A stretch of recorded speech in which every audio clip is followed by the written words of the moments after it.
கிறிஸ்துவுக்குள்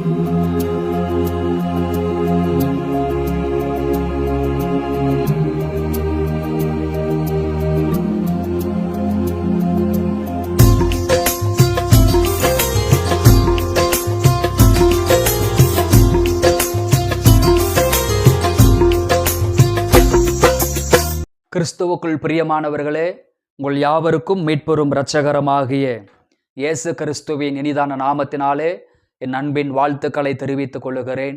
இந்த நாள் உங்களுக்கு ஆசீர்வாதமாய் இருக்கும்படி உங்களை மனதார வாழ்த்துகிறேன். ஸ்தோத்திரம். இந்த சமயத்திற்கேற்ற வார்த்தை என்கிற நிகழ்ச்சியிலே சந்திப்பதிலே மகிழ்ச்சி அடைகிறேன். ஆண்டவர் ஆசீர்வதிப்பாராக. இந்த நாளிலும் கூட உங்களுக்காக ஒரு வேத வசனத்தை வாசித்து உங்களுக்காக ஜெபிக்க விரும்புகிறேன். ஆமோஸ் 9ஆம் அதிகாரம் 15வது வசனமாய் சொல்ல, அவர்கள் தேசத்திலே நாட்டுவேன், நான் அவர்களுக்கு கொடுத்த தேசத்திலிருந்து அவர்கள் இனி பிடுங்கப்படுவதில்லை என்று உன் தேவனாகிய கர்த்தர் சொல்லுகிறார் என்றார். என் கண்பான தேவனுடைய பிள்ளைகளே, இந்த சமயத்திற்கேற்ற வார்த்தை என்கிற இந்த நிகழ்ச்சியிலே இந்த காலை பொழுதிலே ஆண்டவருடைய வார்த்தை என்னவென்று சொன்னால், நீங்கள் பிடுங்கப்படுவதில்லை அப்படின்னு ஆண்டவர் வாக்கு பண்ணுகிறார். ஸ்தோத்திரம். அதாவது ஒரு பட்டணத்தில், ஒரு தேசத்தில் ஆண்டவர் தான் உங்களை வைத்திருக்கிறார். இப்போ நீங்கள் வேலை செய்து கொண்டிருக்கிற இடம் ஆண்டவர் உங்களை வைத்த ஒரு இடம்.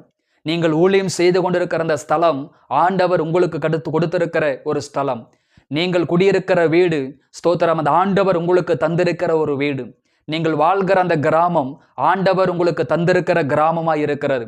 நீங்கள் இப்பொழுது சென்று கொண்டிருக்கிற சபை, அந்த ஊழியம் ஆண்டவர் உங்களுக்கு தந்த சபையாய் இருக்கிறது. அப்படி ஆனால் ஸ்தோத்திரம், நீங்கள் போய் கொண்டிருக்கிற அந்த வேலை, அந்த செய்து கொண்டிருக்கிற அந்த ஊழியம், போய் கொண்டிருக்கிற அந்த சபை, வாழ்ந்து கொண்டிருக்கிற அந்த கிராமம், அந்த வீடு எல்லாமே ஆண்டவர் உங்களை நாட்டினது. ஆண்டவர் தான் உங்களை அந்த இடத்திலே வைத்திருக்கிறார்.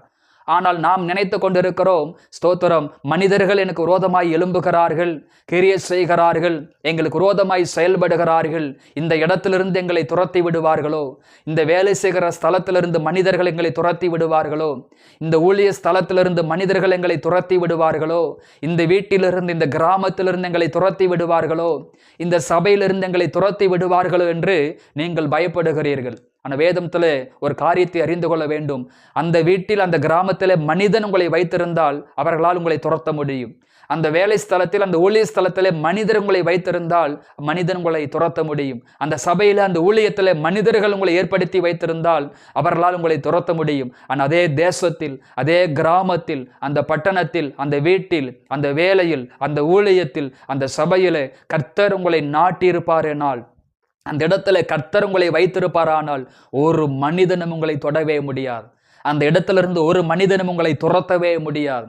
அந்த இடத்திலிருந்து மனிதன் உங்களை பிடுங்கவே முடியாது. காரணம், அந்த தேசத்தில் ஆண்டவர் சொல்லுகிறார், அந்த தேசத்தில் நான் அவர்களை நாட்டியிருக்கிறேன், ஒருவனும் பிடுங்குவதில்லை. ஒரு நாற்று பூமியில நடப்படுவது போல அந்த தேசத்தில் ஆண்டவர் உங்களை நாட்டியிருக்கிறார், ஒருவரும் உங்களை பிடுங்கவே முடியாது. கர்த்தருக்கு ஸ்தோத்திரம். அன்பான தேவனுடைய பிள்ளைகளே, மனிதர்கள் துரத்தி விடுவார்களோ அப்படி நீங்க ஒன்று கவலைப்பட வேண்டாம். மனிதர்களால், மந்திரவாதத்தினால், பிள்ளை சூனியங்களால், செய்வனைகளால், உலகத்தின் வல்லமைகளால் எந்த வல்லமைகளும் உங்களை பிடுங்கவே முடியாது. கர்த்தருக்கு ஸ்தோத்திரம். ஏன் நாம் பிடுங்கப்படுவதில்லை? ஆண்டவர் சொல்லுகிற ஒரு காரியம், அந்த இடத்திலிருந்து ஒருவனும் உங்களை பிடுங்க முடியாது அப்படின்னு ஆண்டவர் வாக்கு பண்ணுகிறார். அப்ப ஏன் நாம் பிடுங்கப்படுவதில்லை அப்படின்னு பார்க்கும்பொழுது, எரேமியா 24ஆம் அதிகாரம் 6வது வசனம் சொல்லுகிற ஒரு காரியம், ஸ்தோத்திரம், நன்மை உண்டாக நம் மீது அவருடைய கண்கள் நோக்கமாயிருந்து அப்படின்னு நம்ம பைபிள்ல படிக்கிறோம். அதாவது ஏன் ஆண்டவர் நம்மை பிடுங்கப்படுவதில்லை அப்படின்னு வாக்கு பண்ணுகிறார்னா, நமக்கு நன்மை செய்யும்படி எப்பொழுதுமே அவருடைய கண்கள் நம்மை பார்த்து கொண்டிருக்கிறது. நன்மை செய்யும்படி அவருடைய கண்கள் குடும்பத்தை பார்த்து கொண்டிருக்கிறது. ஊழியத்தை, சபையை, வேலைகளை அவர் பார்த்து கொண்டே இருக்கிறார். அவர் பார்த்து கொண்டே இருக்கிறபடியால் ஒருவனும் நம்மை பிடுங்கவே முடியாதுன்னு பைபிள் சொல்லுகிறது. நாம் நினைத்து கொண்டிருக்கிறோம், பாடுகள், துன்பங்கள், உபத்திரவங்கள் வரும் பொழுது ஆண்டவர் என்னை மறந்து விட்டார், ஆண்டவர் என்னை பார்க்கவில்லை என்று. ஆண்டவர் தெளிவாக சொல்லுகிறார், நான் உன்னை ஸ்தோத்திரம் பார்த்து கொண்டே இருக்கிறபடியால், நான் உன் மீது கண்ணோக்கமாய் இருக்கிறபடியால் அந்த இடத்திலிருந்து ஒருவனும் உன்னை பிடுங்குவதில்லை. கர்த்தருக்கு ஸ்தோத்திரம். இரண்டாவது, ஏன் நாம் பிடுங்கப்படுவதில்லை? எரேமியா 24:6வது வசனம் சொல்லுகிறது, திரும்பி வரப்பண்ணினது கர்த்தர். அடிமைகளாய் வாழ்ந்து கொண்டிருந்த இஸ்ரவேல் மக்களை, ஸ்தோத்திரம், அற்பமாய் வாழ்ந்து கொண்டிருந்த இஸ்ரவேல் ஜனங்களை மறுபடியும் சொந்த தேசத்திற்கு திருப்பி கொண்டு வந்தது கர்த்தர். அதே போல ஆண்டவரை அறியாத மார்க்கத்தில், ஆண்டவரை அறியாத ஒரு வாழ்க்கை, அறியாத ஒரு வழிபாடு, அறியாத பாவ பழக்க வழக்கங்கள், அறியாத சிற்றின்பங்கள், உலக சிநேகம், உலக காரியத்தில் சிக்கி தவித்துக் கொண்டிருந்த நம்மை, ஸ்தோத்திரம், அந்நிய மார்க்கத்தில் வாழ்ந்து கொண்ட நம்மை ஆண்டவர் ரட்சித்து அபிஷேகித்து வேதத்தை நம்ம கையில கொடுத்து நமக்கு ஒரு ஆலயத்தை கொடுத்து ஒரு புது சிருஷ்டியாக மாற்றி இந்த கிறிஸ்துவத்துக்குள் கொண்டு வந்தது ஆண்டவர் தான். இந்த தேசத்திற்குள் கொண்டு வந்தது ஆண்டவர் தான். ஆண்டவரை விட்டு நம்ம தூரமாயிருந்த நம்மை மீண்டும் கர்த்தருக்குள்ளாக கொண்டு வந்தது ஆண்டவர் தான். அப்ப ஆண்டவர் தான் நம்மை, ஸ்தோத்திரம், அவருக்கு தூரமாயிருந்த நம்மை திருப்பி கொண்டு வந்தார். அப்ப அவர் நம்மை திருப்பி கொண்டு வந்து இந்த தேசத்துல, இந்த சபையில, இந்த கிராமத்துல, இந்த வீட்டில, இந்த வேலையில, இந்த ஊழியத்தில் அவர் நாட்டி இருக்கிறபடியால் ஒருவனும் உங்களை பிடுங்குவதில்லை. கர்த்தருக்கு ஸ்தோத்திரம். மூன்றாவது, எரேமியா 24ஆம் அதிகாரம் 6வது வசனத்தை வாசிக்கும் பொழுது, ஏன் மனிதர்களால் அந்த இடத்திலிருந்து நம்மை துரத்த முடியாது, பிடுங்க முடியாது என்று பார்க்கும் பொழுது, நம்மை கட்டினது கர்த்தர். அதாவது நம்முடைய குடும்பத்தை கட்டி எழுப்புவது கர்த்தர், நம்முடைய வாழ்க்கையை கட்டி எழுப்புவது கர்த்தர், நம்முடைய வேலைகளை, வருமானங்களை, பிரயாசங்களை, நம்முடைய ஊழியங்களை கட்டி எழுப்புவது கர்த்தர், பிள்ளைகளுடைய எதிர்காலத்தை கட்டி எழுப்புவது கர்த்தர், பொருளாதாரத்தை கட்டி எழுப்புவது கர்த்தர், சபையை கட்டி எழுப்புவது கர்த்தர். கர்த்தர் வீட்டை கட்டாராகில் கர்த்தருடைய பிரயாசம் விருதான்னு பைபிள் சொல்லுகிறது. அப்ப ஆண்டவர் நம்முடைய குடும்பத்தையும், நம்முடைய வாழ்க்கையை, நம்முடைய எதிர்காலத்தையும் அவர் கட்டுகிற தேவனாய் இருக்கிறபடியால், அவர் கட்டின இந்த வாழ்க்கையை, அவர் கட்டின இந்த ஆசீர்வாதங்களை, இந்த நன்மைகளை, இந்த பொருளாதாரங்களை மனிதனால் இடிக்கவும் முடியாது, மனிதனால் அதை பிடுங்கவும் முடியாது. காரணம், அவர் உங்களை கட்டி எழுப்புகிற தேவனாய் இருக்கிறார். கர்த்தருக்கு ஸ்தோத்திரம். 4வது, எரேமியா 24ஆம் அதிகாரம் 6 சொல்லுகிறது, நாட்டினது கர்த்தர். அதாவது இப்போ நீங்க இருக்கிற வீடு ஆண்டவர் உங்களுக்கு தந்த வீடு. நீங்கள் வாழ்கிற கிராமம் ஆண்டவர் உங்களுக்கு தந்திருக்கிற கிராமம். இப்பொழுது நீங்கள் வேலை செய்து கொண்டிருக்கிற ஸ்தலம் ஆண்டவர் கொடுத்த ஒரு ஸ்தலம். நீங்கள் ஊழியம் செய்து கொண்டிருக்கிற ஸ்தலம் ஆண்டவர் உங்களுக்கு கொடுத்த ஸ்தலமாய் இருக்கிறது.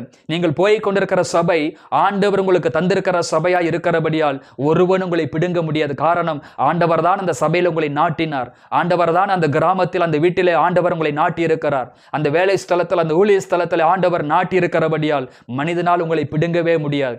மனிதர் ஒருவேளை அங்கு நாட்டி இருந்தால் அவங்களை துரத்தலாம், உங்களை பிடுங்கலாம். ஆனால் கர்த்தர் உங்களை நாட்டி இருக்கிறபடியால் ஒருவன் உங்களை அசைக்கவே முடியாது. எரேமியா 31ஆம் அதிகாரம் 28 சொல்லுகிறது, கட்டவும் நாட்டவும் நான் ஜாக்கிரதையாய் இருப்பேன். ஒரு காலத்தில் நம்மை சீட்சிப்பதற்கும் கண்டிப்பதற்கும் ஆண்டவர் எவ்வளவு ஜாக்கிரதையாய் இருந்தாரோ, நம்மையும், நம்முடைய குடும்பத்தையும், நம்முடைய எதிர்காலத்தையும், நம்முடைய பிள்ளைகளையும், பிரயாசங்களையும் கட்டி எழுப்புவதற்கு ஆண்டவர் ஜாக்கிரதையாய் இருக்கிறாரா? உங்களை ஆசீர்வதிக்க அவர் மிகவும் கவனமாய் இருக்கிறார். உங்களை உயர்த்துவதற்கு மிகவும் கவனமாய் இருக்கிறார். ஸ்தோத்திரம். உங்களை ஆசீர்வதிக்க, உங்களை பாதுகாக்க, உங்களுடைய வாக்கு தத்தங்களை நிறைவேற்ற, தீர்க்க தரிசனங்களை நிறைவேற்ற அவர் மிகவும் கவனமாய் இருக்கிறார். அப்ப அந்த தேசத்தில், அந்த கிராமத்தில், அந்த வீட்டில் சகல காரியங்களிலும் ஆண்டவர் தான் உங்களை நாட்டி இருக்கிறார். அதனால எந்த மனிதனும் உங்களை பிடுங்கவே முடியாது. மந்திரவாதங்களும், பில்லிசூனியங்களும், செய்வனைகளும் உங்களை பிடுங்கவே முடியாது. தொடர்ந்து தேவ கிருபையிலும், தேவ விசுவாசத்திலும், ஜெபத்திலும் முன்னேறி செல்லுங்கள். ஸ்தோத்திரம். உங்களை ஆண்டவர் நிச்சயமாகவே ஆசீர்வதித்து அதே தேசத்தில் கர்த்தர் உங்களை உயர்த்துவார். இந்த நாள் உங்களுக்கு ஆசீர்வாதமாக இருக்கும்படி மனதார வாழ்த்துகிறேன். God bless you.